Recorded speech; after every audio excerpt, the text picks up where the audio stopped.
తీవ్ర నష్టం వాటిల్లడంతో పాటు పాక్షికంగా పూర్తయిన దిగువ కాపర్ డ్యాం కూడా కొంత దెబ్బతినింది. అధ్యక్ష, నాలుగవ ప్రశ్నకు సమాధానం అవునండి. Polavaram project authority, central water commission, రాష్ట్ర ప్రభుత్వం మరియు MOGS ఏర్పాటు చేసిన అంతర్జాతీయ నిపుణుల ప్యానెల్తో సంప్రదింపులు జరిపిన తర్వాత భారత ప్రభుత్వ జలశక్తి మంత్రిత్వ శాఖ ద్వారా ఇప్పుడు కొత్త డయాఫ్రమ్ వాల్ నిర్మించాలని నిర్ణయించారు. డయాఫ్రమ్ వాల్ పని 18/1/2025 ప్రారంభించడం అనేది మరియు పురోగతిలో ఉన్నది.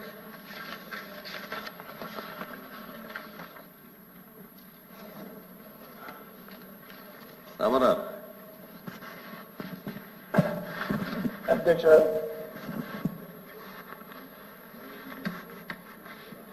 పాత డయాఫ్రమ్ వాళ్ళు గత ప్రభుత్వ హయాంలో పూర్తిగా దెబ్బతినటం వల్ల, అంటే వాళ్ళు కాంట్రాక్టులు మార్చే క్రమంలో 15 నెలల పాటు నిర్లక్ష్యం చేయటం వల్ల 16 పాత డయాఫ్రమ్ వాళ్ళు పూర్తిగా దెబ్బతింది వరదల వల్ల. ఇప్పుడు కొత్తగా 990 కోట్లతో కొత్త డయాఫ్రమ్ వాల్ అనేది ప్రభుత్వం, కేంద్ర ప్రభుత్వాన్ని పంపించింది. దీనిలో గౌరవ మంత్రి గారిని నేను అడుగుతుంది ఏంటంటే, ఈ కొత్త డయాఫ్రమ్ వాల్కి కేంద్ర ప్రభుత్వ అనుమతి వచ్చిందా? జలశక్తి మండలికి రెండు ఇంతకుముందు డయాఫ్రమ్ వాల్తో పాటు